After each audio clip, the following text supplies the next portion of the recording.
Awesome. Hey, we have a special guest with us that's going to be sharing our leadership talk for today. And Pastor Omar emailed all of us his bio. It's a really extensive bio. But I just want to give a quick, just a couple things that this man is and who he represents. And we have Mike Parra with us. So give it up to Mike Parra right there. He is the CEO of DHL, oversees 23,000 employees in 56 different countries. Say with me, 56. His team serves 221 countries around the world and has 32 years of leadership experience. He has a wife and two incredible children. They live in Miami. But outside of the business world, he's a busy man, but he also serves at our PB campus as a guest services director. Yeah. Does an incredible job at 10:45 and 12:30. He leads the team. He's here almost every week. And just in my short tenure here at PB, I've learned so much from this man. So thankful for Mike Parra. So with that being said, let's introduce today, right now, Mike Parra onto the stage. Come on. Thank you, Carlos. Thank you, brother. Love you, man. All right, good morning. How we doing? I got to tell you, as we started worshiping, I said, I wish we could worship at DHL with 23,000 amazing men and women that serve all our customers. I wish we could start our day by worshiping. So how special is it for you to be able to come to work in an environment where you can worship? All right? That's number one. Number two is, how awesome is it to be able to take 10 weeks of leave? I'm on 2 weeks of vacation, and we have 11 puppies at home, and it is no vacation. If you know what having 11, does anybody ever had puppies? You know what you're doing, right? You're feeding, and then you're cleaning up. You know exactly. I'm not going to say the word. But that's what's going on in my vacation. I get 5 weeks. I don't get 10 weeks. I wish I could get 10 weeks. And I'll get 5 weeks if I'm lucky, to be honest with you. But I've been given some time to really speak to you about leadership. And the first thing I wanted to talk about is we start at DHL. We have 4 pillars. Our first pillar is motivated people, right? And we say that unless you have motivated people, you can't have a successful business. And for us, it starts with communication. So the fact that you're getting together every Tuesday as a church, and this is an organization. It is a business, as much as we may not look at it. We're also running a business. We have a responsibility here. You have to effectively communicate. And we have what's called performance dialogue sessions every single day. So every department, every section of our business has a board. And what we do is we have a performance dialogue session. And it starts with the first thing you're responsible for doing is Pastor Damon will come up and he puts a check mark as to how he's feeling. So he's either in a good mood, he's in a okay mood, or he's not in a good mood. And we want to take the pulse of everyone that's on our team. So every supervisor across the world does it every single day. Then the next thing we do is we cover off any key topics that we want to make sure that everyone effectively hears the same message at the same time every single day. So across the world, in 221 countries, we have a message that we communicate to our 500,000 employees across all the business units and 110,000 employees within the Express division, which is the division that I represent. So without a shadow of a doubt, communication and strong communication is extremely important. Communication also has to be genuine, right? It has to be genuine. You have to be able to make a connection. So if we're asking someone for what their feeling is, how do they feel? If we just make sure, we're thinking that everybody's going to be happy if we have all these happy emojis on the board, that ain't going to work. It's not genuine. And then we want to make sure that we address right there anybody that's got a challenge for the day. And it could be that they recently lost someone. And I'm sorry for your loss.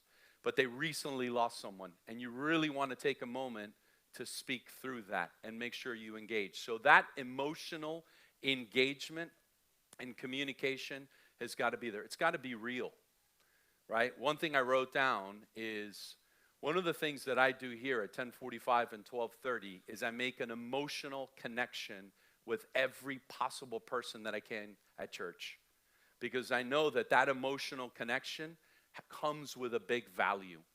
And I try not to ignore someone if they come through and they're not smiling. I'll say, "Are you okay? Is there something we can do to help you? What can we do to help make sure your experience here at Christ Fellowship is important?" And that's important to me. It's not something that Myrna is telling me, "Look, Mike, let's make sure you make an emotional connection with every single person that's coming through." That's just an innate being of being humble. And one of the things that I learned early on in 30 years of leadership is you have to humble yourself as a leader, right? And if you don't humble yourself as a leader, people will not follow you. First of all, they're not going to believe in you, and they're not going to follow you. Some leaders will rise to the top by doing things, stepping over people, right? Which happens in my world. That happens all the time. And especially when you get to certain levels, there's not a lot of coaching. There's not a lot of feedback, which we'll talk about next. That doesn't exist. You're basically on a small island. I think I'm doing a good job, guys. I haven't moved too much. You're on a small island by yourself, and there isn't a lot of feedback, which we'll talk about here in a second. There isn't a lot of coaching. So making that emotional connection with those individuals that are on your team, whether it's guest services or parking or whatever ministry you're serving, it's got to be a genuine connection. And you really got to believe that when you're saying, "Okay, well, give me a shout out. I want to hear what's important, what you felt was important," that you're really listening and you're really paying attention and you're making connection with people in their eyes. And people know when you're being genuine or if you're being fake. And when you're a fake leader, your run is going to be short instead of being long, right? So you have to be genuine at everything that you do. So then we talk about feedback. We do a lot of feedback at DHL. We do two types of feedback. One is motivational and one is developmental feedback, all right? So let's talk about motivational. It's easy for me to give Pastor Damien motivational feedback about the great work that he's doing at our campus in Homestead, right? And the fact that he left the major leagues to go to the new major leagues in Homestead, and I'm hearing great things are happening there, my brother. So the fact that would, so we can give motivational feedback, and we do it in a structured format called AID, A-I-D. And you can write this down if you want. It's called, what was the action that someone did? What's the impact that had on you? And what do you want them to do? What do you want them to continue to do? Action, impact, do. So that's on feedback. And you can do that in motivational or what we call developmental. Now, developmental is the one where you're having a different discussion about something that someone did that didn't quite go so well that you want them to improve upon. But you have to explain to them what's the action, what did they do, what's the impact that it had on you. So if you say, "This is the impact it had on me," it almost personalizes it. And then someone can't go into what we call DRAC, right? So the term DRAC is when you're giving feedback, whether it's when my wife gives me feedback, I go into DRAC a lot. And I'll explain DRAC in a second, right? But DRAC is the first step, the D stands for denial, right? So you deny the feedback that you've given. So, "Oh, no, that wasn't me." That's what I tell my wife all the time. It wasn't me. Right? Then you go through an emotional stage. That's the E on DRAC. You get emotional, right? Some people cry. Some people get upset. Some people get emotionally bothered by the fact that you're giving them feedback.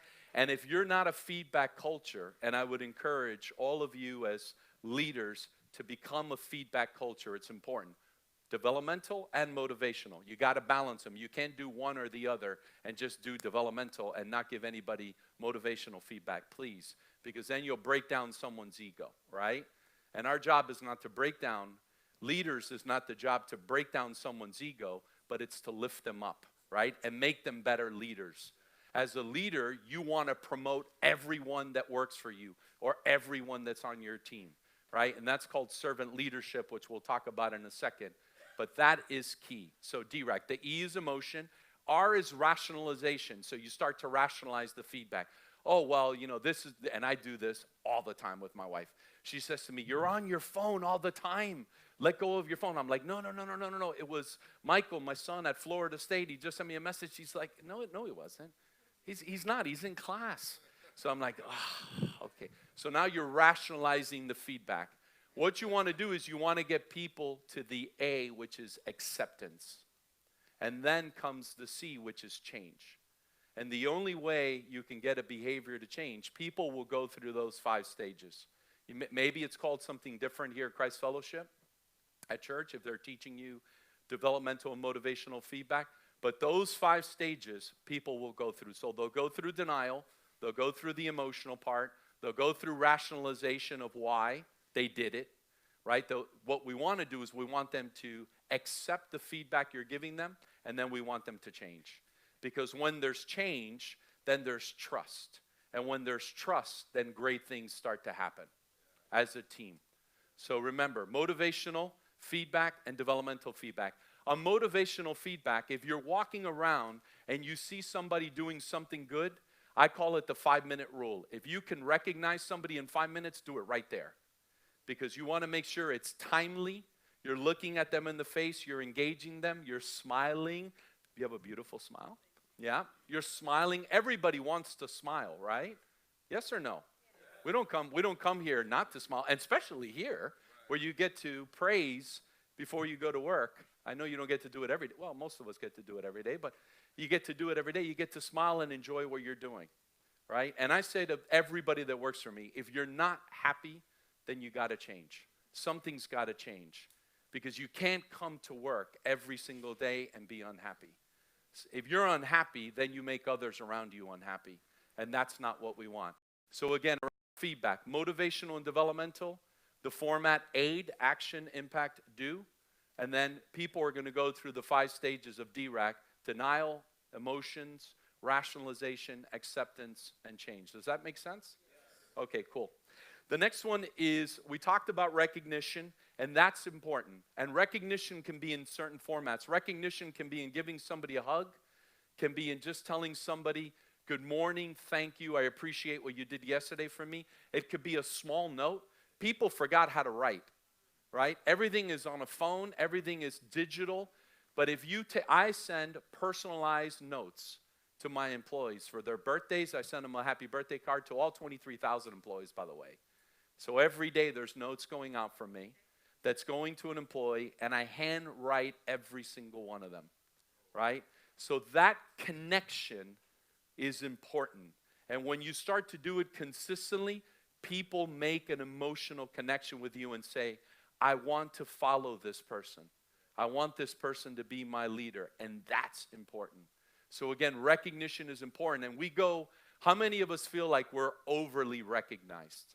Raise your hand if you think you're overly recognized. And I speak to people every single week, and no one's ever raised their hand saying, Mike, I'm overly recognized. I know I'm not overly recognized. I tell my boss all the time, right? So recognition's important. Developmental, so development, coaching. We talk a lot, you hear a lot from people about coaching and development. So what we do at DHL is every month, every quarter, biannually and annually, we have coaching sessions with all of our direct reports. So I have 16 direct reports that report into me. They're either vice presidents, senior vice president, or presidents that report into my office. And I meet with them monthly, quarterly, biannually, and at the end of the year. And what we do at the beginning of the year is we set up the journey that they want to go on.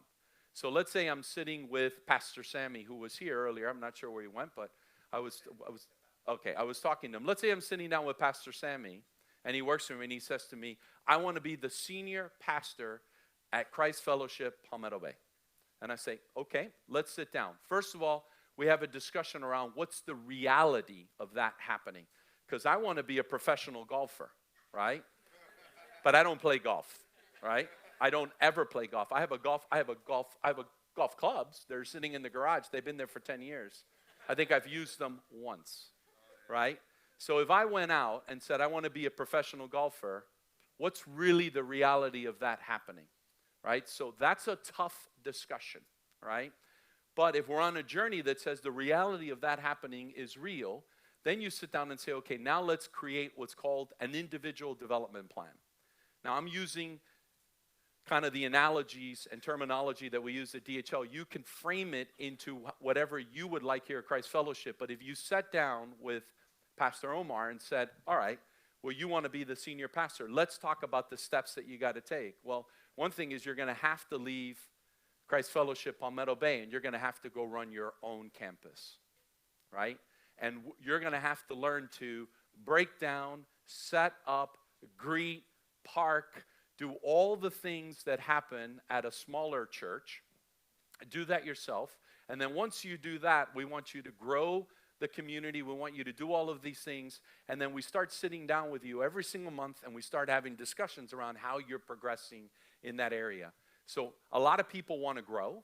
A lot of people want to do different things. We all want to make more money, including myself, right? It's important, right? Now, it's not everything, but it is important to a lot of people, if you're honest with me, right? Because we have families and we got to do things. So that development is key, and those sessions are important. And if we don't sit down with our folks and we talk to them about developing them, what's going to happen is they're going to consider and go to other organizations. They're going to hear the phone, they're going to listen, they're going to leave because someone's going to call them. And even if it's a 5% increase, a 10% increase, a 20% increase, they're going to say, you know what? My boss doesn't care about me. And remember this, people don't leave their companies, they leave their managers. They leave their leaders. People do not leave. People are not going to leave Christ Fellowship. This church is amazing. Not because I come here and I love it. There's nothing that goes, I mean, we're set for success every single Sunday. There's a lot that's happening around the background, as we all know. But people don't leave their companies. They leave their leaders. Okay? So that's important. And that's the power of being a leader. So you carry a cross. You carry a burden on being a leader of the importance of developing your people, of emotionally engaging with them, of recognizing them, of making that connection. That's extremely important. And by the way, you cannot take a day off as a leader when you're at work or when you're with your group. You can't take a day off because I'll say it and I'll say it again. You are the weather. Every time, so just think about this. Every time you walk into a room, every time you walk into the church, you're the weather. All right? So if Pastor Rick walks in and he gets on stage, even through everything that he's been through, if he gets on stage and he's droopy and down, then you know what's happening outside. I can tell you what's happening outside because I'm in guest services. People are like, is he okay? Is he all right? Is he going to leave? Is he, what's going on? So he's standing up there and he's firm and he's solid. And I praise God for him every single day when I see him on stage, that energy and that passion. And for me, not only is he blessed, and we're blessed to have him, but he's the weather. So when you're walking around the campus, when you're walking into whatever department you're leading here at church, whether you're on stage and you're leading ministry, or whether you're one of the pastors, whoever you are, whether you're in charge of parking or you're in charge of the restrooms. By the way, the restrooms are the most important thing. The first thing I do when I go into a business, into a building, in the facilities that I have, and I have over 600 facilities, when I walk in, the first place I go is to the bathroom. Do you know why? Because what? So I think I heard this. The way you treat the bathrooms is the way you treat your people, your employees. So remember that. Remember that. That's important. So for whoever's in charge of janitorial in the room, right? Remember that. The way you treat your bathroom. If I went into your house, is your toilet clogged? Is it a hot mess all over the floor? Okay? So remember that, and when we talk about that connection. One of the things you want to do is smile. You're the weather, you want to smile, right? Make that emotional connection smiling with people. You can't imagine the number of people that we see every single Sunday in guest services as an example, and just the simple smile goes a long way with everyone that's walking in. Servant leadership.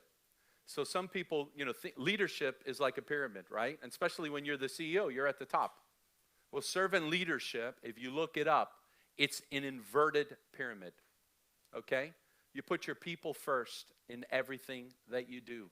That's a good leader, right? And the leaders that are, like I said earlier, the leaders that are out there trying to grow at all cost, and they're leaving carnage behind, and I call it carnage because that's what you're doing. You're ignoring people's values. You're ignoring what's important to them. You're ignoring that they need 10 weeks off to hit the reset button, which is amazing, right? Absolutely amazing, right? To be able to do that, hit the reset button, spend time with your wife, which we'll talk about now, because one of the things that's important is work-life balance. And that was great that you were able to do that. But servant leadership is an inverted pyramid. And if you're not a good leader is someone who's going to serve their people in everything that they do first, right? Good leaders eat last, okay? So when I'm in a team meeting with my team, and I have a board meeting every month, I'm the last person to eat. They all get up, they'll eat first, and I'll be the last person in line. And it's a subliminal message to my team that says, you're more important than I am. Because the sum of all the parts is what makes the team whole, right? So again, if you could remember servant leadership in everything that you do, it's absolutely important. Is this okay? Is it making sense so far? All right, good. All right. The next one is your commitment to social responsibility and community, right?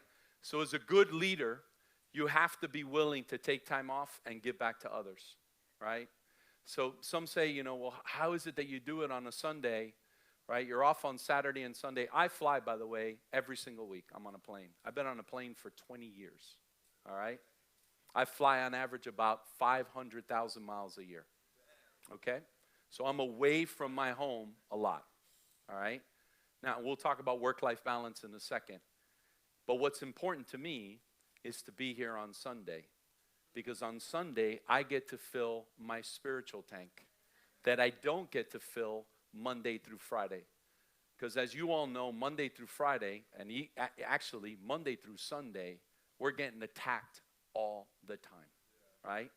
And I get to come here, and even though I'm working on Sunday and giving back, I get to fill my spiritual tank at the same time. So it's important that you find something you can do to give back to your community and something you can do to be socially responsible, right? And that's a responsibility that everybody in our organization has. So we do a lot of things. We build homes with an association called Techo, or SOS Villages, which really deals with children that have been abandoned by their parents, and we support them globally across the Americas. I have a video that's out there on YouTube on SOS Villages and what we're doing and how we help them, and we get them and ultimately bring them to work back at DHL.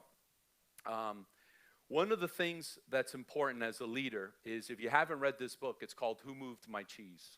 And you should read the book. It's a great book, right? Because your cheese is going to get moved as a leader quite a bit, right? So my cheese is moved often. And if you read the book, in essence, it means, let's say today, I'm here at Christ Fellowship, and I'm a pastor, and Pastor Rick comes in and he sees me and he says, Mike, we need you to go work at another location. And the first thing that I'm going to do is I'm going to go through what? I'm going to go through DRAC, right? I'm going to start to go, whoa, what did I do wrong? So I'm going to immediately go right into rationalization, and I'm going to start to say, well, what happened? Instead of just listening through and saying, okay, you're moving my cheese, right? So instead of hemming and hawing, I'm going to move where the cheese goes. And I'm going to do the best that I can as a leader to maximize the opportunity that I have that was just given to me by my boss. And I believe, this is me, I believe that there's a reason for everything and that God has a plan for me and for my family. And if that's what God wants me to do, then that's what I'm going to do. Right? That's exactly how I view it. Instead of rationalizing, getting negative about it, because all you do is, if you get negative, you do what? You pass on negativity to every single person. And that starts to become infectious in a team. And when you have someone that is constantly like that, you need to understand what's really the driver that's behind it.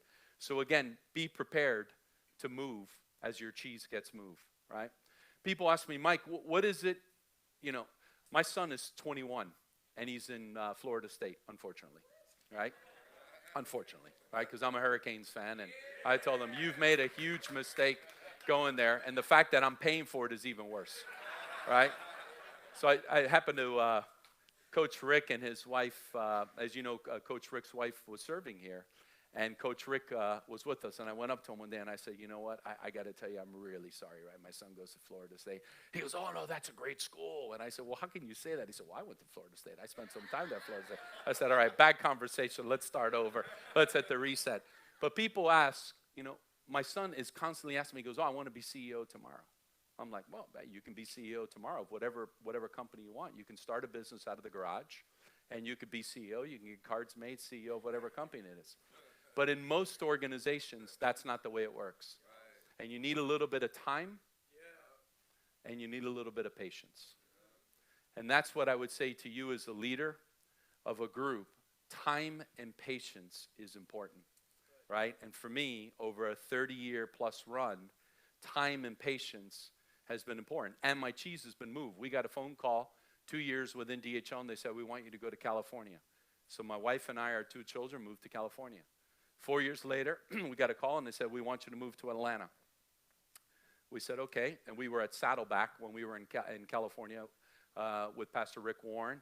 And then we got moved to Atlanta. And when we were in Atlanta, we actually were blessed because we got to go to North Point, and we got to be with Andy Stanley. We got to serve there as well, right? But we got moved to Atlanta. Then 4 years later, they said, hey, we want you to go west. We had just built a brand new home ourselves, bottoms up. It took us a year. And we were there for 2 months, and it was like God saying, you can't get attached to material things.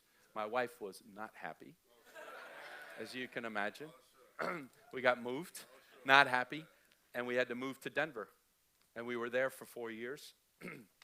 And my wife got ill, and we started praying, and God answered our prayers, and we came back home to South Florida. And now we're here. We've been here 7 years, and we're in the midst of another potential transition that I can't speak too much about because we're a public company, and that could send our stock to the roof. But needless to say, we're always in a potential opportunity for a transition. And what we say every single time, if that's what God wants and that's in God's plans, we're going to follow and we're going to be servants.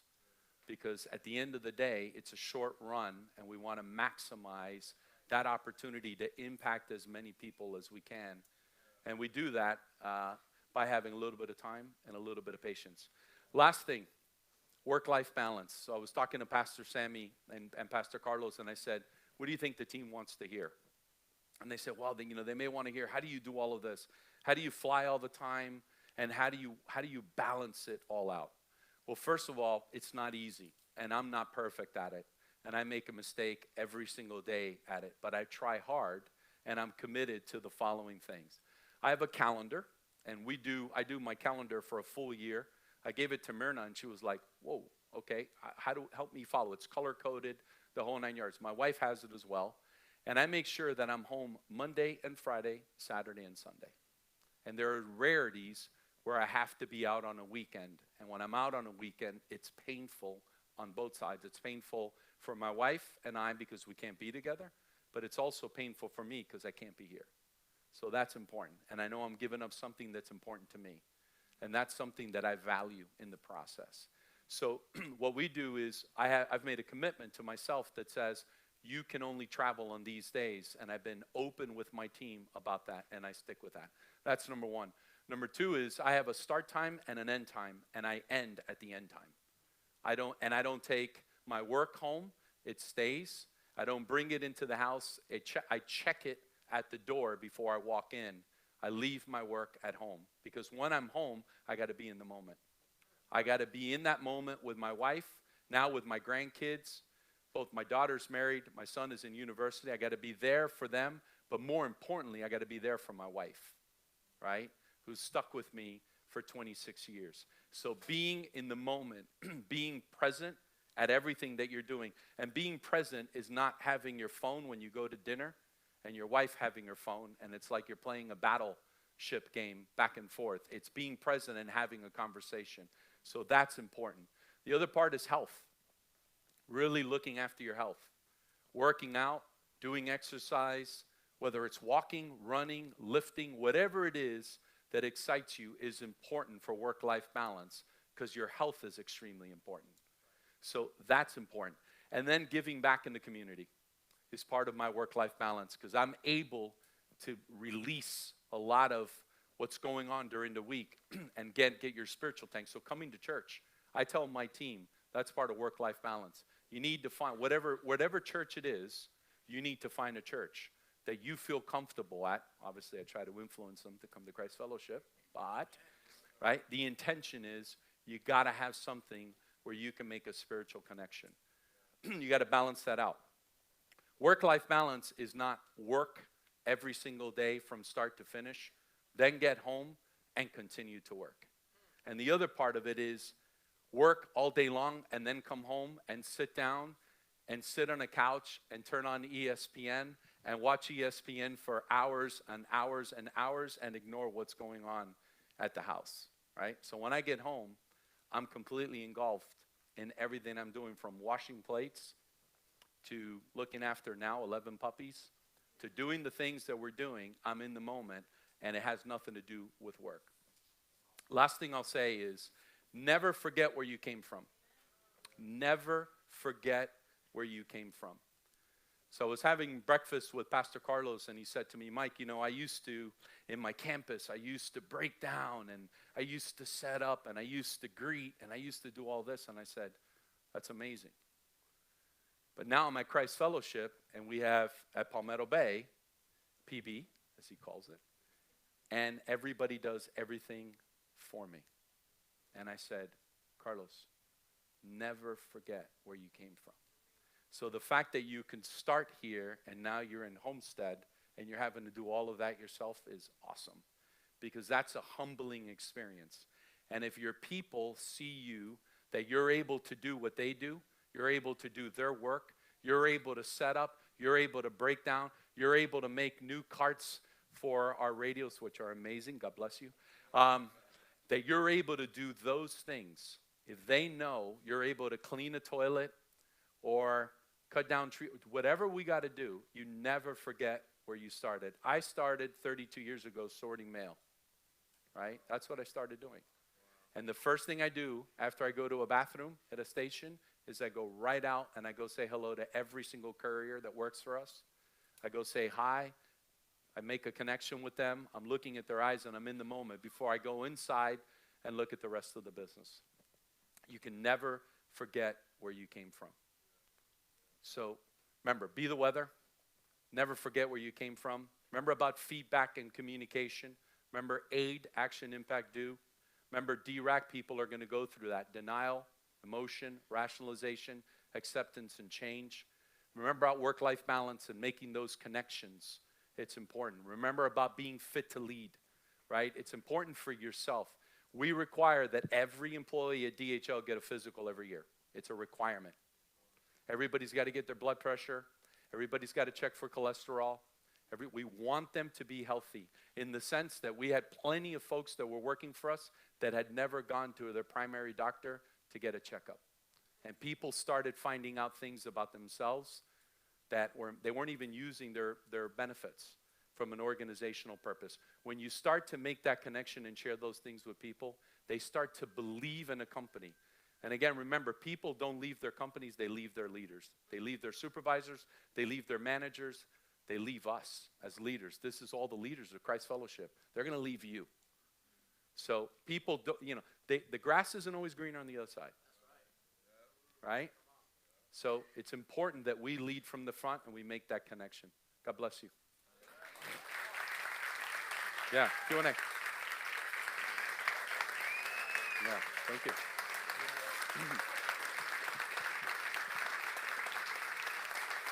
Thank you. Yeah, Q&A. Hey, we're going to take about 5 minutes to do a Q&A rather than doing the small group time. So any question that you want to ask Mike? Yeah, so you mentioned the fact that you're really strict with your calendar. You're like very adamant about having a clear calendar. Let's start with first things first. What time do you wake up? 5:30. every morning. Is that a good time that you suggest for everyone to wake up, or? No. You got to know you got to know your people, right? You got to know your people. I'm a morning person. I'm not a night person. So I start going down at 10:30. I'm just not good at night. And you got to know when's a good time to be a leader, and when you want to lead, when you want to coach, when you want to have discussions. For me, I'm at my best in the morning. You got to know as a leader when you're at your best. Because if you're not at your best, you're not in the moment and you're not engaged. I'm at my best right now. I'm not at my best at 4 o'clock in the afternoon. That's why I leave the office at 3:30. So I pull up and I leave. If I'm going to tell people that work-life balance is important, the CEO leaves at 3:30, 3:45 at a plantation. Now, I'm on the phone on the way home. I'm taking calls. But you got to know when you're at your best. So I start at 5:30 and I go for a run. And that's when I do a lot of time for myself. I pray. I start singing. People must think I'm crazy. But that's just the way I operate. Thank you. Thank you for asking. Yes, sir. What's up, my brother?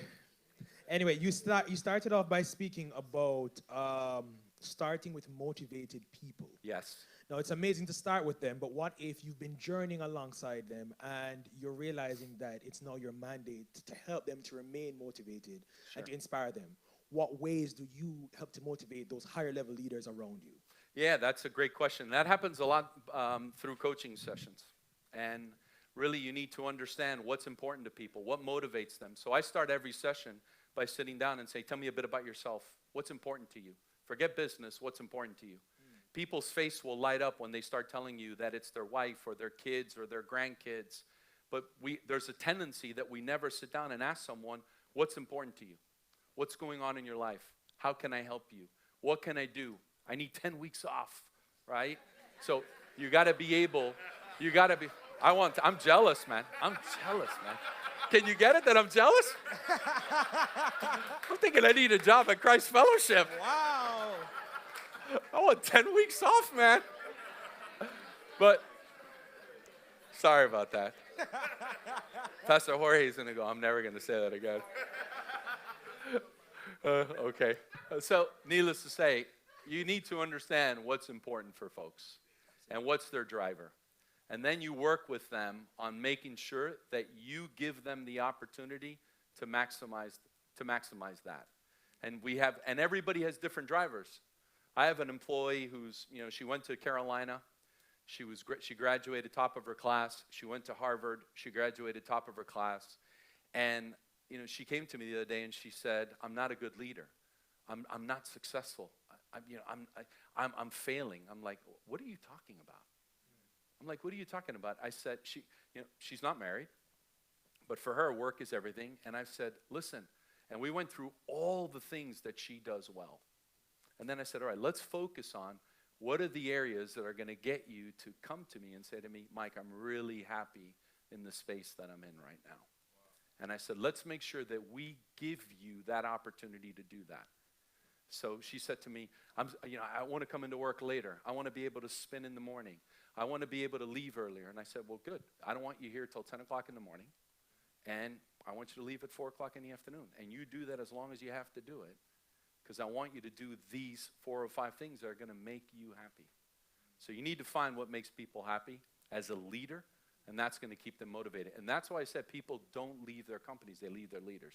Because a lot of us are just so stuck in the grind every single day, go, go, go, because this is the world that we're in, right? It's go, go, go, go, go. And now we're in the digital world where we're constantly, texting and making notes and trying to be better and go faster and go farther that we forget to have a conversation and connect with people. I got rid of my office. It's just a wide open space. I have a couch and it looks like a living room. And it's all about making connection. Good. Good. Yes, sir.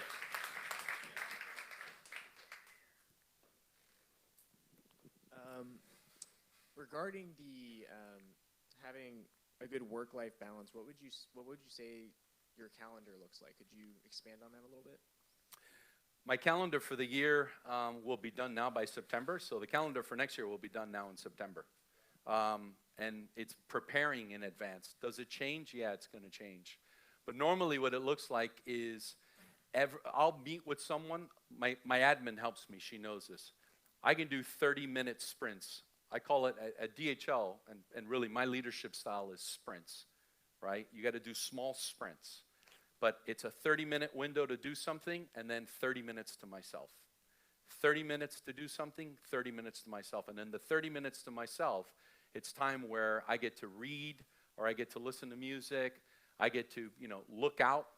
I get to do something different than just being in the moment, fully engaged, because I also need to recharge myself. So that's what a day looks like.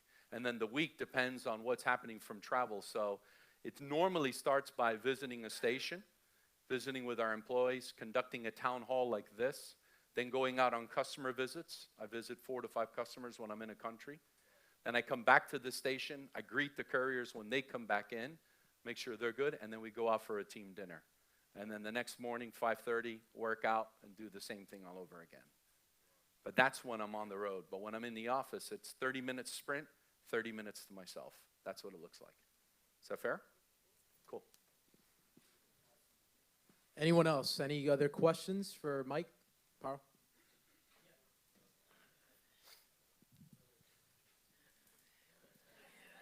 Amen. God is good. Hey, Mike. So, how do you keep consistency in terms of for yourself and your staff in terms of tasks and responsibilities? What works for you? You have a lot going on, and as leaders, we have a lot going on, and so just keeping that consistency of yourself, just keeping up with track of the things that you got to do, but also your staff as well. What are some of the things that work for you? Yeah, that's a great question. Let me tell you why it's a great question, because normally as a leader, you have a tendency to micromanage. Everybody know what micromanagement is? Okay. So I made that mistake. I made that mistake a lot as a leader at the beginning, because I felt that I had to run around and do everything. And I had somebody that pulled me over one day, and we went to a light switch, and I said, "What are we doing?" He goes, "I'm going to teach you something right now." He said, "There's only 2 functions you can do with a light switch at a time. You can either turn it on or turn it off. But you can't do everything all yourself. So you have to decide how you can empower your people for greatness." People are looking to be empowered. So good communication, good leadership starts with good communication, what you're all doing here. And you're transmitting one common message that's going to go to all the campuses. You're sharing, you're probably going through what went well, what didn't go well, what needs to improve, what do we need to do so that we can attract new people to come to the church, we can grow the church or churches, and we can retain. So I call it agar. Attract, grow, and retain. But you got to start with a common message. You got to be consistent in your message. So at the beginning of the year, we launch a communication plan that goes out to all of our employees that talks about not only what our mission and vision is for the year, what do we need to do, what's our roadmap, but what also do we want to do in 2019, 2020, 2021. We got to plan through 2025. And we're constantly coming back and reminding everyone as to how we're doing in that. But it's about empowering your people. There's no way that I can manage 23,000 employees myself. I've got a $4.5 billion business. I can't do it myself. There's no way. We got 97,200 customers. I can't manage them all myself. So you got to empower your people. You got to trust in your people. You got to believe in your people. And everybody that works for you has a talent. And that's where good leaders identify that you were the next man up to take on our leadership here from, our worship team, right? You have to know, and you got to develop people and get them ready and challenge them and trust them. And some people are going to fail. And if they fail, then help them to stand up. Give them a pat on the shoulder. Say, it's okay. You're going to make a mistake.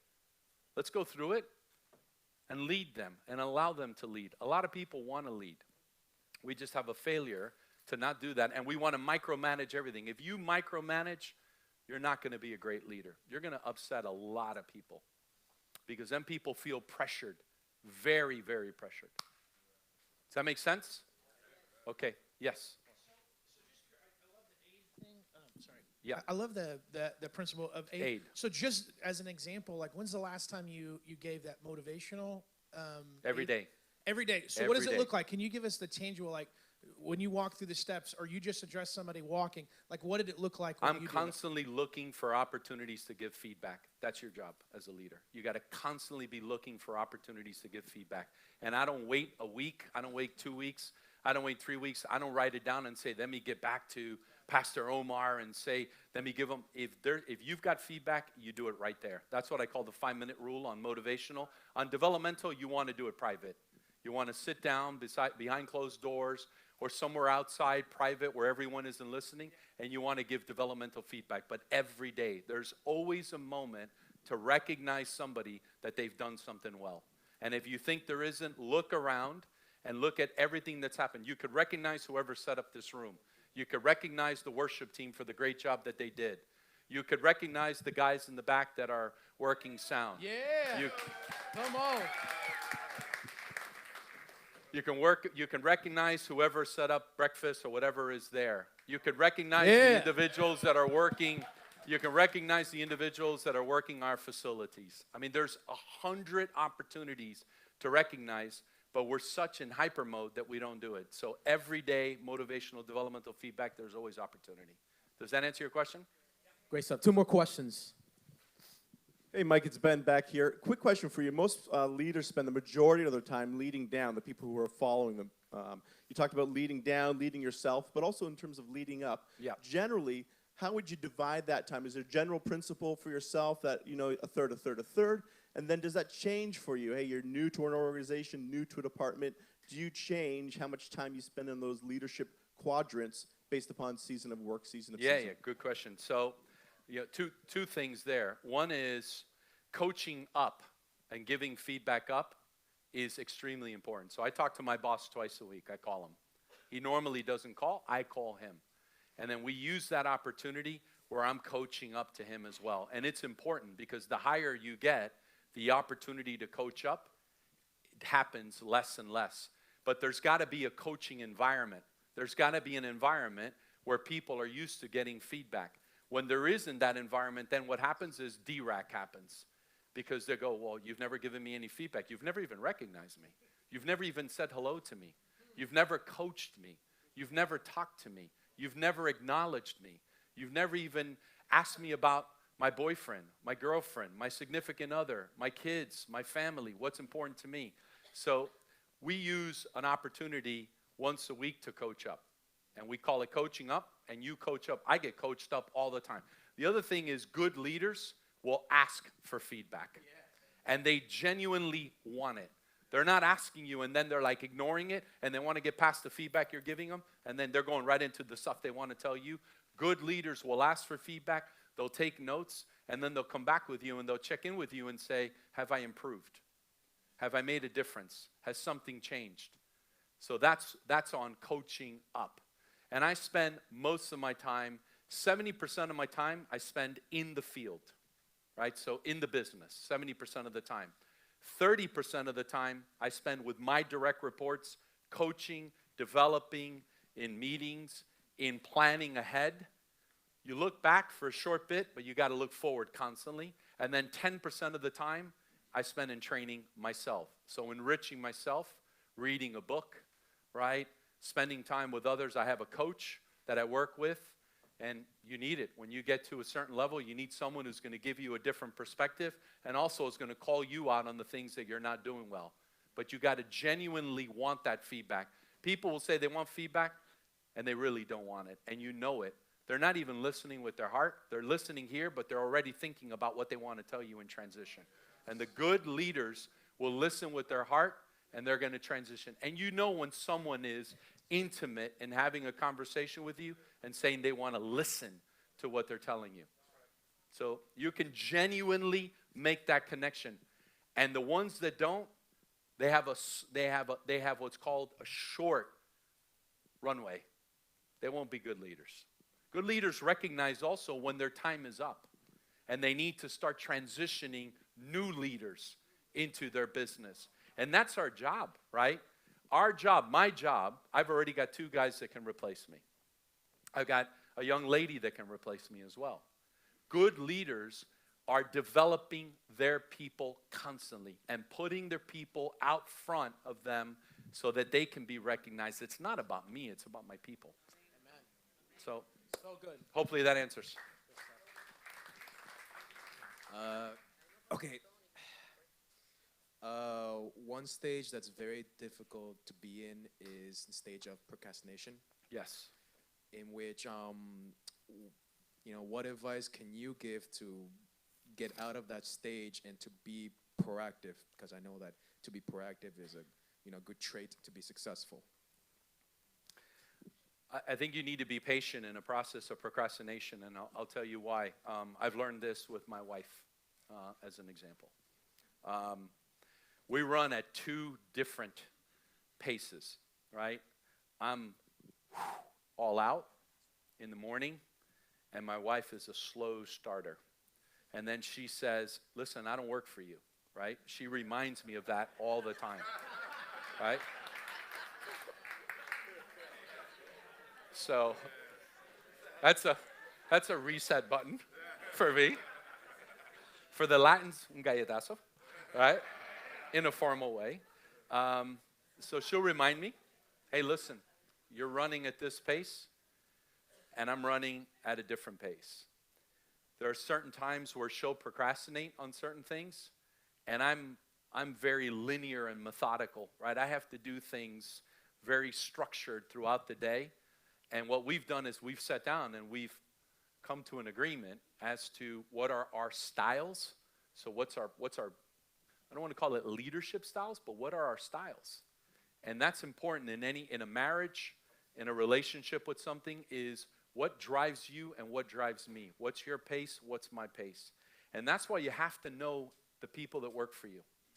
You got to know what drives them, right? Some people are going to procrastinate, but that's okay. Then you say, okay, well, let's work to get you out of that. What's driving that? And let's document it. I don't procrastinate. I know that, but I may be going sometimes too fast, and I check myself and I go, "Whoa, slow down," because you got to make sure you're bringing everybody with you in the process. And you may have some folks that are not coming along with you at that speed. Now, I've learned that over time, and I've slowed down, and then my wife reminds me constantly. Like she's told me this week, she says, when are you going back to work? She said, because you're home and you're on vacation, but you're running this puppy operation like you're at work. And I said to her, I'm sorry. And then I thank God for being married to someone who's got the patience to work with me on the things that I may not be seeing. And if somebody stands up as a leader and tells you that they have no blind spots, don't believe them. We all have blind spots. And that's why I started by saying, you got to be humble, right? Good, humble leaders that are genuine and can make a connection, those are the ones that you're going to say, you know what, I believe him or I believe her. I believe there's an interest. That's where things start to change. There's a book called Good to Great, which you probably have all heard, and maybe some of you have read it. There's a lot of people that are good, or there's a lot of business. A lot of people. Everybody's great. I think I know we're all built for greatness. Nobody comes to work to fail. Nobody came to Christ Fellowship and signed a job application and said, you know what, I want to join Christ Fellowship and I want to fail. I want to come here and I want to fail miserably. Did you sign up to fail? Absolutely not. You signed up for greatness, and you're built for greatness. We were built for greatness by our Lord, right? We were built for greatness, right? Nobody comes here to fail. Now, some of us just have different styles, and we got to learn those styles in order to maximize. And here's the key word. You want to unlock everyone's potential in everything you do. So write that down, because everybody that works for you has massive potential, and your job as a leader is to unlock their potential. Okay, does that help? Amen. Good. Last question right here. This is the very last question. How are you, sir? Good. First of all, thank you. You spoke that you're looking to be out to 2025. Mm-hmm. Who speaks into that? My team. So as a team, we built our 2025 strategy together. My boss would say there's one strategist in our company, and it's him. And he's learned over time that strategies are built by a combination of feedback and input of an entire team. And in order to be successful, you got to have a team's feedback to get there, because you want to make sure you have everybody's buy-in. So my strategy, our strategy for the Americas, was built by my board. And then we took input from the country managers, and then we took input from our employees. And we took all of that, we built the strategy, we sent it out, it came back to us with more feedback, we reshaped it, sent it out, came back, and then finally put forward something that collectively we could buy into. And then everyone felt that they had a say in where we were going. And if everybody had input and they had a say, then collectively we could get there. And that's what we've done. There hasn't been a target that we set as a team that we haven't accomplished. As an example, we've added 6,000 new jobs in 2 years in my time in the role. And we've grown 30% in a business and a market. We've taken 4% market share from our competition. Our employee rating scales are high. We've made great place to work. We're a top employer. And I'm looking after the things that are important to our people as well. So we have an employee opinion survey, and we've gotten feedback on furniture. So we just went out and spent $2.5 million on new furniture, new kitchen area, new things for our employees. Now someone would say, well, Mike, that's a lot of money. $2.5 million requires that you have about $20 million in revenue, right? On a 10% flow through to EBIT. So I said, okay, but if our employees feel good, if they have a good working environment, if we give them the tools and the resources to be successful, we're gonna be able to unlock their potential and allow them to do great things. Now that doesn't mean that everywhere you go, you're gonna spend tons of money, because you can't do that. We're running a business as well, and we got a responsibility. But you also can't expect to unlock someone's potential if you don't give them the resources to do that. Maybe not the question and answer you wanted, but God willing, that's the truth, and that's how we work. Everybody was part of the process. All right. Thank you so much, Mike. Appreciate you being here with us. Thank you. We're going to take a moment. Let's pray for Mike and his family. And I just want to share that he is a servant leader. He exemplifies that every weekend as he's here leading guest services. So why don't you extend your hands this way? Let's take a moment. Let us pray. Father God, we thank you for Mike, his wife, his children, his grandchildren. God, we're thankful for this family. God, thank you for the way that he, first of all, loves you, Jesus. He's an example to his employees, to his leaders, and to his family, and to his home. And God, we just pray just protection. Jesus, may you continue to be the center of everything he does. God, may you give him wisdom and guidance and strength, God. May you bless him with health. And God, we're so thankful that he took just these last 2 hours to be with us, Lord, to bless us with some of his experience, some of his lessons that he's learned in the last 30 years, God.